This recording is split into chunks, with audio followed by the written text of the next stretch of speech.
আপনারা জানেন, হাসপাতালে গিয়ে দেখেন কত মানুষের পাও নাই, কত মানুষের হাত নেই, কত মানুষ বিছানায় শুয়ে শুয়ে প্রস্রাব পায়খানা করে। আছে কি নাই? বলেন, এরকম আছে কি না বলেন? আল্লাহ পাক যে আপনাকে আমাকে সুস্থ রেখেছেন, এটা পৃথিবীর সর্বশ্রেষ্ঠ নিয়ামত। আলহামদুলিল্লাহ বলেন। অতএব এই হাজারো ফিতনার মধ্যে আল্লাহ পাক যে আমাদেরকে একটি জান্নাতি বাগানের মধ্যে এসেছেন, জান্নাতের বাগানের মধ্যে আসার জন্য সুযোগ করে দিয়েছেন, এটা আমাদের জন্য অনেক বড় নিয়ামত। লাখ দরুদ সালাম শফিউল মুজনিবিন রহমাতুল লিল আলামিন সরকার দো আলম নূরে মুজাসসাম নূর আলা নূর নবী মুহাম্মদুর রাসূলুল্লাহ সাল্লাল্লাহু আলাইহি ওয়াসাল্লামের কদম মুবারকের উপরে, যার উসিলায় এই পৃথিবীতে আল্লাহ রাব্বুল আলামিন আমাদেরকে ইহুদি না বানিয়ে, খ্রিস্টান না বানিয়ে, অগ্নি পূজক না বানিয়ে, মূর্তি পূজক না বানিয়ে আল্লাহ পাক সর্বকালের সর্বশ্রেষ্ঠ নবীর উম্মত হওয়ার জন্য সুযোগ করে দিয়েছেন। সেজন্য আপনারা খুশি না বেজার? আকাশ বাতাস মুখরিত করে হৃদয়ে সর্বশক্তি দিয়ে আরেকবার কালেমত শুকর আদায় করুন, আলহামদুলিল্লাহ। প্যার হাজরিন, আমরা সবাই মুসলমান। আমরা কি বলেন? এই পৃথিবীতে আল্লাহ পাক মানবতার মুক্তির জন্য এই পৃথিবীতে অসভ্যতা দূর করে পৃথিবীর মধ্যে ইনসাফ, আদালত, মানবতা প্রতিষ্ঠা করার জন্য, মানুষ হিসেবে মানুষের অধিকার প্রতিষ্ঠার জন্য আল্লাহ রাব্বুল আলামিন এই জমিনের মধ্যে একজন নবী পাঠিয়েছেন, যেই নবী পৃথিবীতে সমস্ত নবীদের মধ্যে শ্রেষ্ঠ নবী, সরকার দো আলম নবী মুহাম্মদুর রাসূলুল্লাহ সাল্লাল্লাহু আলাইহি ওয়াসাল্লাম। জোরে কোন সুবহানাল্লাহ। আমাদের নবী যেরকম শ্রেষ্ঠ একজন নবী, তেমনি পৃথিবীতে এই নবীর উপরে যে আসমানি কিতাব পাঠিয়েছেন, সে কোরআনুল কারীম, সেই আসমানি কিতাবও পৃথিবীর মধ্যে 104 খানা আসমানি কিতাবের মধ্যে শ্রেষ্ঠতম একটি আসমানি কিতাব। জোরে কোন আলহামদুলিল্লাহ। মুআজ্জাহিদিন, 104 খানা আসমানি কিতাবের মধ্যে শ্রেষ্ঠ আসমানি কিতাব আল কোরআনুল কারীম। আমার নবী বলছেন, আফজালুল ইবাদাতি তিলাওয়াতুল কুরআন। এই পৃথিবীর মধ্যে শ্রেষ্ঠ ইবাদতের মধ্যে একটি ইবাদত হচ্ছে কোরআন শরীফ তেলাওয়াত করা। জোরে কোন সুবহানাল্লাহ। কোরআন শরীফ এমন একটি আসমানি কিতাব, এই পৃথিবীতে কোরআন শরীফকে বিকৃত করার জন্য ইহুদিরা বহু চেষ্টা করেছে, খ্রিস্টানরা, তাদের যাজক ধর্মগুরুরা বহু চেষ্টা করেছে। আজকে পৃথিবীর মধ্যে আমেরিকা, রাশিয়া, নাস্তিক, ইহুদি, মুসলমানদের দুশ্মন, তাদের ষড়যন্ত্র হচ্ছে এই পৃথিবী থেকে ইসলামটাকে নিশ্চিহ্ন করে দাও। পৃথিবীতে ইসলাম বলতে কোনো ধর্ম থাকতে পারবে না। কিন্তু আল্লাহ রাব্বুল আলামিন কি বলছেন? আল্লাহ পাক বলছেন, ইউরিদুনা লিইউতফিউ নূরাল্লাহি বিআফওয়াহিহিম ওয়াল্লাহু মুতিম্মু নূরিহি ওয়ালাউ কারিহাল কাফিরুন। আল্লাহ রাব্বুল আলামিন বলছেন, এই পৃথিবীর মানুষ, তারা চায়, আল্লাহর দুশমনেরা চায় এই জমিন থেকে ইসলামটাকে নিমিষেই ধ্বংস করে দেওয়ার জন্য। হে নবী, আপনি জেনে রাখুন, ওয়াল্লাহু মুতিম্মু নূরিহি, আল্লাহ পাক আল্লাহর এই জমিনের মধ্যে আল্লাহর দ্বীনটাকে পরিপূর্ণ করবেন। আল্লাহু আকবার বলেন। এই পৃথিবীর মধ্যে কোনো আয়োজন, কোনো মতবাদ, কোনো শক্তি ইসলামকে দমিয়ে রাখতে পারবে না। আজকে আমেরিকাতে প্রতি ঘন্টায় নতুন করে মুসলমান হচ্ছে। সুবহানাল্লাহ বলেন। আমেরিকাতে, রাশিয়ায়, রাশিয়াতে নতুন মন্ত্রণালয় খোলা হয়েছে এবং সেই মন্ত্রণালয় শুধু অবাধে নারী পুরুষ মেলামেশা করবে, সেখানে জনসংখ্যা বৃদ্ধি করবে। জন্ম নিয়ন্ত্রণ করতে করতে অবস্থা এমন হয়েছে যে রাশিয়াতে মানুষের সংখ্যা কমে গেছে। এখন সেখানে জন্ম নিয়ন্ত্রণ করে তারা দ্রুত জনসংখ্যা বৃদ্ধি করতে চায়। তারা আবার ফিরে আসছে যে জন্ম নিয়ন্ত্রণের কোনো প্রয়োজন নাই, মানুষের সংখ্যা বৃদ্ধি করার দরকার। আর রাশিয়াতে অধিকাংশ রাজ্যগুলি সেখানে মুসলমানদের নেতৃত্বে চলে আসছে। সুবহানাল্লাহ বলেন। এমন একদিন আসবে আমেরিকার মধ্যে মুসলমানরা শাসন করবে। আল্লাহু আকবার বলেন।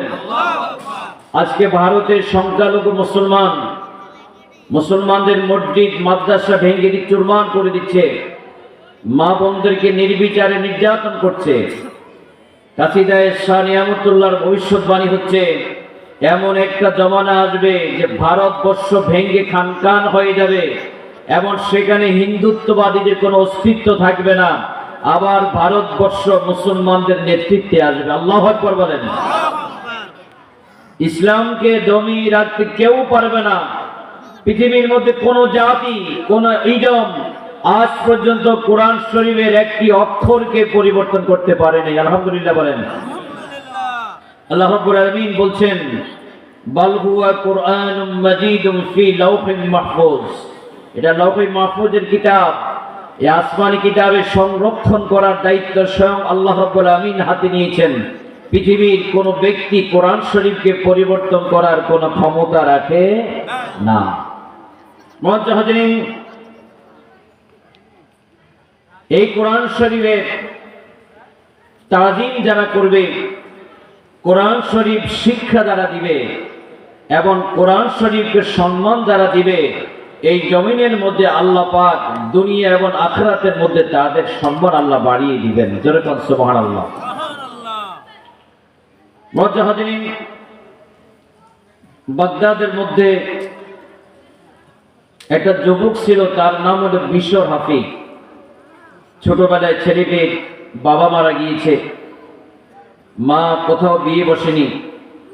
ছেলেটার সুন্দর চেহারা দেখে এই ছেলেটাকে অনেক কষ্ট করে লালন পালন করে বড় করেছে।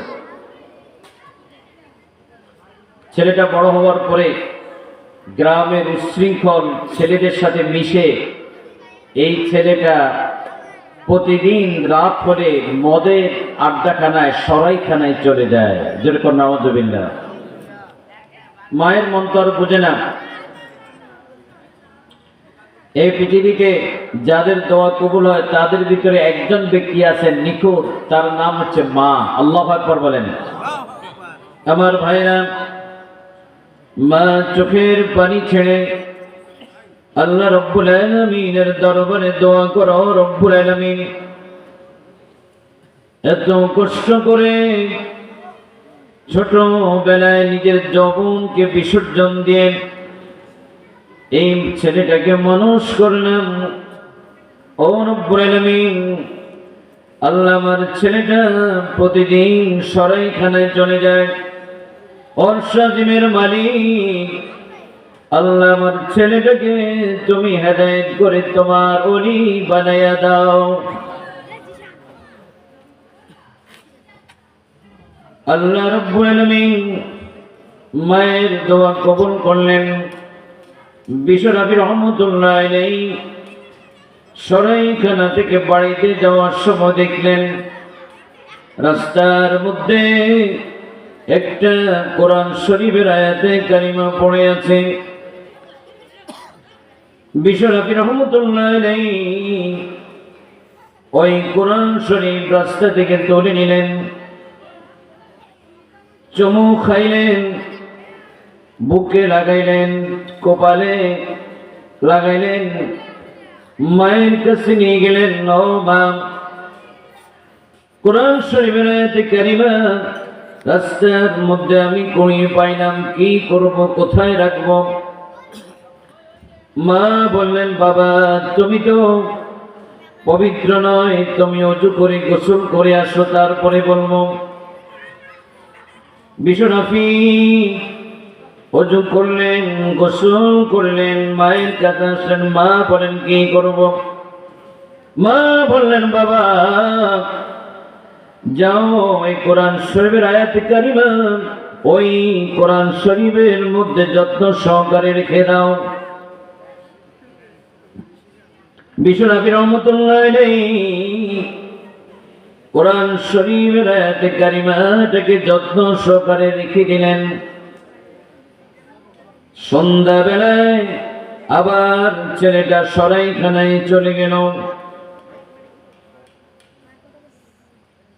ওই দিন রাত্রে জমানার শ্রেষ্ঠ অলি হযরত জুনায়েদ বাগদাদী রাহমাতুল্লাহ আলাইহি তিনি স্বপ্ন দেখে আল্লাহর হাবিব বলছেন, ও জুনায়েদ বাগদাদী রে, এই বাগদাদ নগরীর মধ্যে একটা ছেলে আছে, তার নাম হলো বিশ্বরাফি। এই হলো তার চেহারা। ওই মহল্লার গলির ভিতরে অমুক জায়গার মধ্যে সে অবস্থান করে। ওই ছেলেটাকে বলে দাও গতকালকে সরাইখানা থেকে বাড়িতে যাওয়ার সময় আল্লাহর কালামুল্লাহ শরীফকে তাজিম করার কারণে আল্লাহ রব্বুল আলামিন জামানাত শ্রেষ্ঠ অলির নামের সারিতে তোমার নাম লিখে দিয়েছে। যখন আল্লাহু আকবার।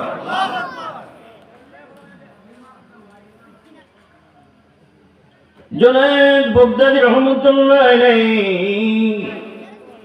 ঘুম থেকে জাগ্রত হয়ে পেরেশান হয়ে গেলেন। সমস্ত ঘর মিশকের গানে ভরপুর হয়ে গেল। জুনায়েদ বাগদাদী রাহমাতুল্লাহ আলাইহি দৌড়াইয়া যেতে যেতে যেতে যেতে ওই মহল্লায় গিয়ে হাজির হয়ে গেল। আর বললেন, ও সরাইখানার যুবকেরা রে, তোমাদের মাঝে বিশ্বরাফি নামক কোন যুবক আছে নাকি? বিশ্বরাফি ভিতর থেকে এসে বললেন, হুজুর গো, কেন আসলেন? এটা তো মদের আড্ডাখানা, এটা তো কোনো ভালো জায়গা না। বলে, বাবা আমি জানি তোমার নাম কি? বলে, আমার নাম বিশ্বরাফি। বলে, বাবা গতকাল সকাল বেলায় বাড়িতে যাওয়ার সময় আল্লাহর কোরআন শরীফকে তুমি তাজিম করেছো, বুকে লাগিয়েছ, মুখে চুমা দিয়েছ, তাও সঠিক নাকি? বলে, হুজুর কেন, কি হয়েছে? আমি কোনো বেয়াদবি করলাম নাকি? জুনায়েদ বাগদাদী রাহমাতুল্লাহ আলাইহি বললেন, বাবা বিশ্বরাফি রে, গতকালকে সকাল বেলায় আল্লাহর কালামুল্লাহ শরীফকে তুমি তাজিম করে রাস্তা থেকে তুলে নিয়েছ, সম্মান দিয়েছ, আল্লাহর কোরআন শরীফকে যত্ন সহকারে রেখে দিয়েছ। এর বিনিময়ে আল্লাহ রব্বুল আলামিন জামানার শ্রেষ্ঠ অলিদের নামের সারিতে তোমার নাম লিখে দিয়েছে। বিশ্বরাফি চিৎকার করে সরাইখানার যুবকদেরকে বললেন, আমার বন্ধুরা, যুবক যুবতীরা, আমি জীবনের জন্য তোমাদের থেকে বিদায় হয়ে গেলাম। আর জীবনে কোনোদিন তোমাদের এই পাপের জায়গায় আসব না। বলুন না সুবহানাল্লাহ। বলে, কি হয়েছে? কোথায় যাও? বলে, আল্লাহর কোরআন শরীফকে তাজিম করার বিনিময়ে আল্লাহ রব্বুল আলামিন আল্লাহর ওলির নামের সারিতে আমার নাম লিখে দিয়েছেন। যেই মাওলা এত দয়ালু, যেই মাওলা এত মেহেরবান, সামান্য আমলটাকে আল্লাহ পাক এত বেশি মায়ার নজরে গ্রহণ করেছেন। আজ থেকে ওই মাওলার কোন নাফরমানি করব না।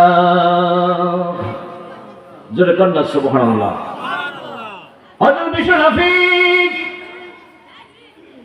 সরাইখানা থেকে বের হয়ে গেল, খালি পায়ে বের হয়ে গেলেন। দৌড়াইয়া দৌড়াইয়া বাগদাদের গভীর জঙ্গলে চলে গেল।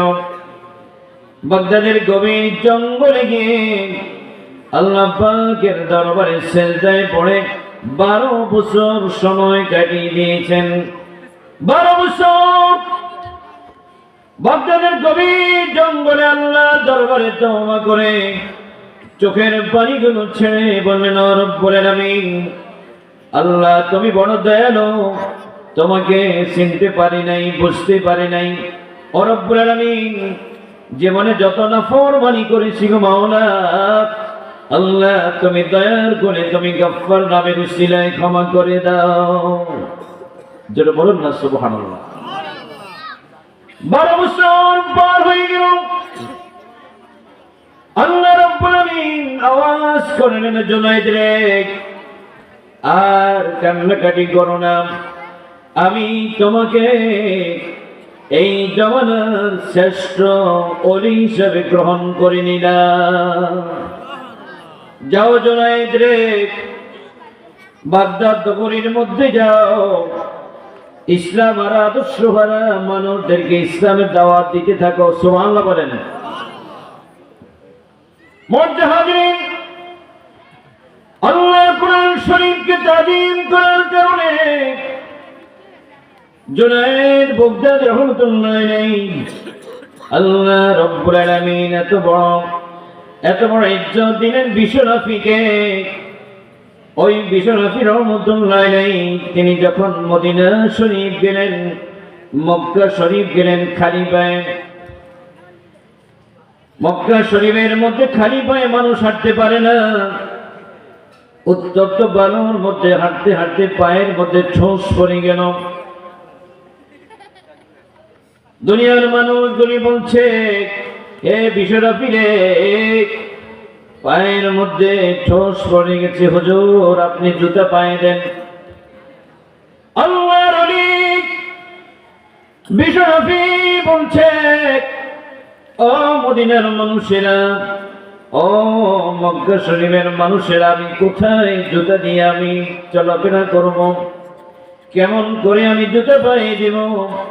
আমি যেদিকে নজর করি আমার নবীজি কদম মোবারকের চিহ্ন দেখা যায়। যেরকম আল্লাহু আকবার। আল্লাহর কোরআন শরীফকে তাজিম করার কারণে জুনায়েদ বাগদাদী রহমাতুল্লাহ আলাইহি ওনার পাশের মহল্লা একটা যুবককে আল্লাহ পাক এত বড় ইজ্জত সম্মান দান করলেন। যেরকম সুবহানাল্লাহ। তাজকিরাতুল আউলিয়ার মধ্যে লেখা হয়েছে, তিনি এমন আল্লাহর ওলি ছিলেন, উনি যে মহল্লায় থাকতেন ওই মহল্লার রাস্তার মধ্য দিয়ে সকালবেলায় একদিন একটা রাখাল ভেড়া বকরির পাল নিয়ে মাঠের মধ্যে রওনা দিয়েছে। একটা ভেড়া বকরি রাস্তার মধ্যে প্রস্রাব করে দিয়েছে। রাখাল তাকে বেদম ভাবে প্রহার করলো। প্রহার করার কারণে এই বকরিটা জবান খুলে গেল। ওই বকরিটা বললেন, রাখাল রে, আপনি আমাকে কেমন করে আপনি মারেন? এই রাস্তার মধ্যে জামানার শ্রেষ্ঠ ওলি হযরত বিশ্বনবী রহমাতুল্লাহ আলাইহি হেঁটে যায়। আল্লাহর ওলির সম্মানার্থে আমরা পশু পাখিরা, আমরা ভেড়া বকরিগুলি আমরা রাস্তার মধ্যে প্রস্রাব পায়খানা করি না। আল্লাহু আকবার বলেন। আল্লাহর ওলি খালি পায়ে হাঁটে, হুজুরের পায়ের মধ্যে প্রস্রাব লাগবে, পায়খানা লাগবে বিদায় আমরা রাস্তার মধ্যে প্রস্রাব পায়খানা করি না। জোরে কোন সুবহানাল্লাহ। আমার ভাইরা, এই কোরআন শরীফকে তাজিম করার কারণে ওই জামানায় বিশর হাফি নামক এই যুবককে আল্লাহ রাব্বুল আলামিন জামানার যুগশ্রেষ্ঠ একজন ওলি বানিয়ে দিয়েছেন। জোরে কোন সুবহানাল্লাহ। আজকে আমরা যারা এখানে আসলাম, এটা একটা কোরআন শরীফের বাগান। কিসের বাগান? জোরে বলেন। কথা বলেন না কেন? এখানে কোরআন শিক্ষা দেওয়া হয় কিনা? কি কথা বলো না কেন আপনারা?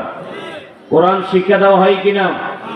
এই কোরআন শরীফের বাগানকে যদি আমরা তাজিম করি, কোরআন শরীফের বাগানকে যদি আমরা সম্মান করি, তাহলে যে আল্লাহ রাব্বুল আলামিন বিশ্ব হাবিকে জমানার শ্রেষ্ঠ ওলি বানাইতে পারে, আল্লাহ পাক ইচ্ছা করলে আমাদেরকে বানাইতে পারে না? কি কথা বলেন না কেন? এই মজলিসে যারা আমরা এসেছি, সবাইকে যদি আল্লাহ পাক জমানার শ্রেষ্ঠ ওলি বানায় দেয়, আল্লাহ পাকের ভান্ডার কি কমে যাবে?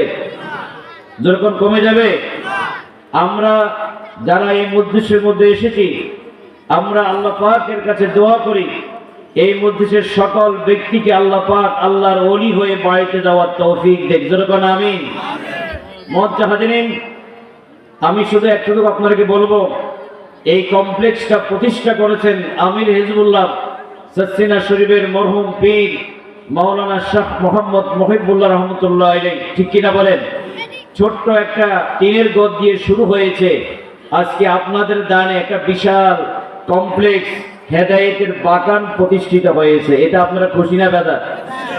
এই প্রতিষ্ঠান এই দেশের মানুষের হেদায়েতের জন্য হোক, এই প্রতিষ্ঠানকে খেদমত করে আমরা আল্লাহর একজন ওলি হয়ে কবর যেতে চাই। রাজি কিনা বলেন? কে কে রাজি? হাত দেখান। নারায়ে তাকবীর, নারায়ে রিসালাত। মুআজ্জাজ হাজিরিন, আমরা যে আমল দিয়া জান্নাতে যাব, এই নিশ্চয়তা কি আমাদের আছে? নাই। আমাদের উসিলা লাগবে। আমরা প্রত্যেকে কোনো না কোনো একটা উসিলা দিয়ে যাতে আমরা জান্নাতে যেতে পারি। এই দিনিয়া মাদ্রাসা যারা আজকে অকাতরে দান করতেছেন, আপনার আমার নামাজ রোজা কবুল হইতেও পারে, নাও হইতে পারে, কিন্তু কোনো মানুষ যদি আল্লাহকে খুশি করার জন্য, রসুলকে খুশি করার জন্য যদি আল্লাহর দ্বীনের মারকাজের মধ্যে দান করে, এবং এই দানটা আল্লাহর দরবারে কবুল হয়ে যায়, কাল কিয়ামতের ময়দানে আল্লাহ পাক আপনাকে জান্নাত পর্যন্ত পৌঁছাই দিবেন। যেরকম সুবহানাল্লাহ। এজন্য আল্লাহ রাব্বুল আলামিন বললেন, ইন্নাল্লাহা আশতারা মিনাল মুমিনিনা ইন্নাল্লাহা আশতারা মিনাল মুমিনিনা আনফুসাহুম ওয়া আমওয়ালাহুম বিআন্না লাহুমুল জান্নাহ। আল্লাহ রাব্বুল আলামিন বলেন, ও পৃথিবীর মানুষেরা রে, তোমরা যদি তোমাদের জান এবং মাল এই দুটো জিনিস যদি আমার কাছে দাও, আমি আল্লাহ রাব্বুল আলামিন বিনিময়ে জান্নাতটা তোমার কাছে আমি বিক্রি করে দেব। আল্লাহু আকবার বলেন। আল্লাহ পাক আমাদের কাছে জান্নাতটা বিক্রি করে দেয়। জান্নাত বিক্রি করে আল্লাহ পাক, আর খরিদ্দার হচ্ছি আমরা। আল্লাহ পাক বলেন, তোমার জানের কিছু অংশ দাও। আপনাদের শীতের মধ্যে কষ্ট করে এই মাহফিলে আসছেন, চায়ের দোকানে যান নাই, বাড়িতে যাননি, এই মাহফিলে এসেছেন, আপনার জান দিয়েছেন, আপনার হায়াতের একটি অংশ এখানে কোরবানি করেছেন। আর আপনি যদি আপনার হালাল রিজিক থেকে, আপনার পরিবার থেকে যদি একটি অংশ যদি এখানে দান করেন, আগে বহুবার দিয়েছেন, বাবা আমরা যতদিন বাঁচবো, মানুষ যখন দান করে, আল্লাহ রাসূল বললেন তোমার দান কোনোদিন কমবে না, দানের মধ্যে বরকত দিবে কে? হযরত উসমান রাদিয়াল্লাহু তাআলা আনহু আমার রাসূলের দরবারে বলছেন, হুজুর আমি এত দান করি, দান কমে না কেন? আল্লাহর হাবিব বলেন, ও উসমান, তুমি যত দান করবে তত বেশি এই জমিনের মধ্যে দানের বিনিময়ে তোমার সম্পদ আরো বেড়ে যাবে। আল্লাহু আকবার বলেন। অতএব কারণে আমার ভাইয়েরা, আজকে আমি বলবো, আমি দীর্ঘায়িত করব না, মুআজ্জাজ উলামায়ে কিরাম আরো অনেক গুরুত্বপূর্ণ ওয়াজ করবেন। আমি বলবো যে এই কৃষ্ণপুর দিনিয়া মাদ্রাসায় আমি আমার নবীর সাথে জান্নাতে যাওয়ার জন্য, যারা এই নবীর মাদ্রাসায় রসুলকে মহব্বত করে নবীর সাথে জান্নাতে যাওয়ার জন্য দান করবেন, কিয়ামতের দিন আমার নবী তাকে সাথে নিয়ে জান্নাতে যাবেন। জোরে কোন সুবহানাল্লাহ। এই জন্য আল্লাহর হাবিব বলেছেন, মান আহাব্বা সুন্নতি ফাকাদ আহাব্বানি ওয়া মান আহাব্বানি কানা মাইয়া ফিল জান্নাহ।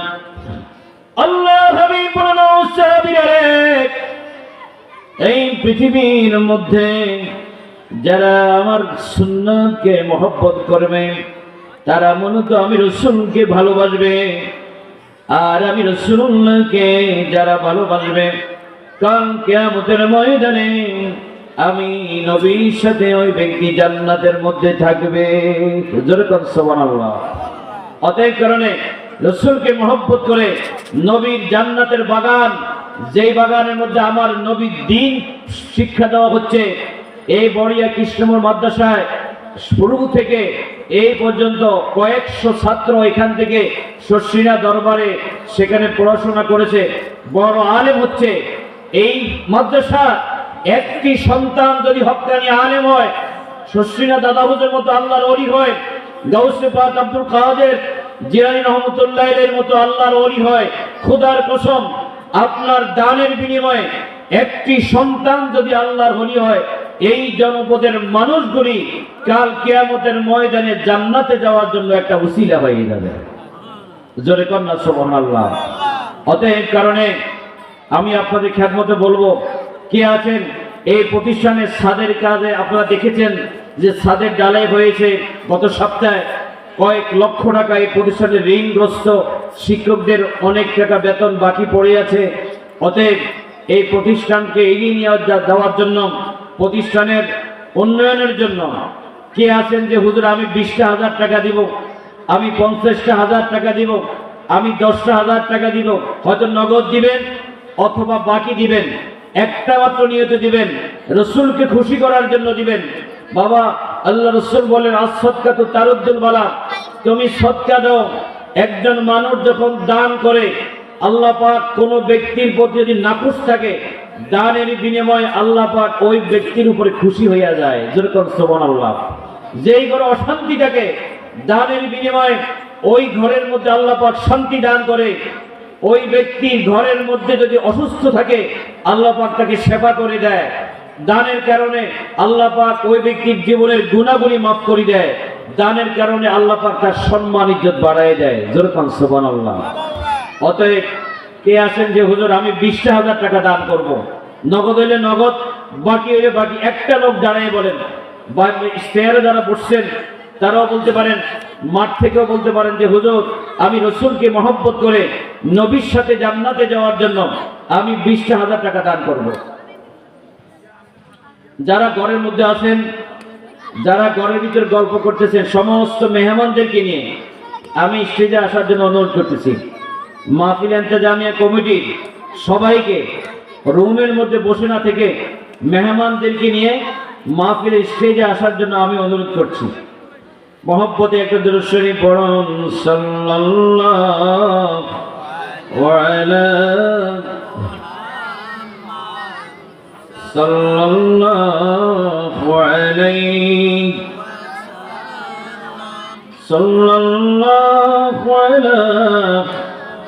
মুহাম্মাদ সাল্লাল্লাহু আলাইহি। একটা লোক বলেন হুজুর যে আমি মাদ্রাসার জন্য আমি 20,000 টাকা দান করব। একটা লোক প্রথম আমি চাই, আমি তার জন্য খাস করে দোয়া করব। আজকে অপারেশন করলে, হার্টের অপারেশন করলে বাবা 10-12 লক্ষ টাকা, 15 লক্ষ টাকা লেগে যায়। হার্টে রিং বসালে কয়েক লক্ষ টাকা লাগে। নিয়ত করে দেন যাতে আল্লাহ পাক জীবনে আপনার হার্টের রোগ না হয়, যাতে আল্লাহ পাক রিং বসানো না লাগে, যাতে আল্লাহ পাকের ওলি হয়ে কবরে দিতে পারেন। বাবা এই সম্পদ পড়ে থাকবে, বাড়িঘর পড়ে থাকবে, জায়গা জমি পড়ে থাকবে। এমন একদিন আসবে বাবা সব কিছু পড়ে থাকবে, কিন্তু আপনি থাকবেন না। আপনি আমি অনন্তকালের জন্য জমিন থেকে বিদায় হয়ে যাব। ঠিক কিনা বলেন? কেউ থাকবো না বাবা। অতএব কারণে একটা লোক বলেন যে হুজুর আমি 20,000 টাকা দিব। ইন্তেজাম কমিটির লোকজন কোথায়? স্টেজে একটা মানুষ নাই। আপনারা ঘরে কি করেন আমি তো এটাই বুঝলাম না। আপনার লোকজন না আসলে ক্লাসন কিভাবে করবো? যারা ভিতরে আছেন সবাই ভিতরে স্টেজে আসেন। 20,000 টাকা চাইছিলাম বাবা, কে দিবেন? এই যে হ্যাঁ বলেন, লোকজন থাকতে বলো। আমাদের মাওলানা মহিউদ্দিন সাহেব ইনি এই প্রতিষ্ঠানে যারা জমি দিয়েছেন এর ব্যবস্থাপনার মধ্যে একজন মাওলানা মহিউদ্দিন সাহেব, তিনি নিজে বলছেন তিনি এই প্রতিষ্ঠানের জন্য 20,000 টাকা দান করবেন।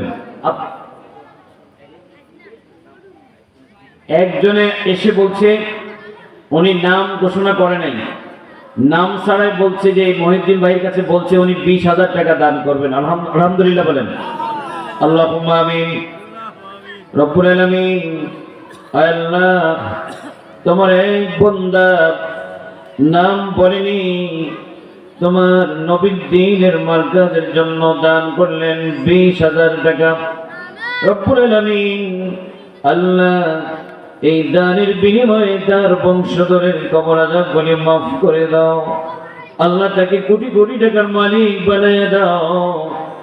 কাল কিয়ামতের ময়দানে যেদিন মানুষ পানি পানি করে চিৎকার করবে, মানুষের মাথার মগজগুলি বাইর হয়ে যাবে, আল্লাহ তাকে ওই দিন আমার নবীজির হাতে হাউজে কাউসারের পানি নসিব করে দিও। বলেন আমিন। একটা লোক পেলাম 20,000 টাকা, আলহামদুলিল্লাহ বলেন। বলেন আর 20,000 টাকা একটা লোক বলেন যে হুজুর আমি 20,000 টাকা দিব। যারা চেয়ারে বসছেন তাদের পক্ষ থেকে একজন বলেন, মাঠের মধ্যে একজন যুবক বলেন যে হুজুর আমি 20,000 টাকা দিব। মা কবরে আছে, বাবা মা এত কষ্ট করে আমাদেরকে লালন পালন করেছেন, বাবা বাবা এত কষ্ট করে সম্পদ রেখে আজকে জমিন থেকে বিদায় হয়ে গেল। মা বাবা কবরে, মায়ের জন্য বাবার জন্য নিয়ত করে বাবা 20,000 টাকা দান করুন। মা বাবার এই দানের বিনিময়ে আল্লাহ রব্বুল আলামিন যাতে তাদের কবর আযাবগুলি মাফ করে দেয়। কে আছেন বাবা 20,000 টাকা দেওয়ার মতো আর একটা লোক আছেন? একটা লোক বলেন যদি আমি 20,000 টাকা দিব।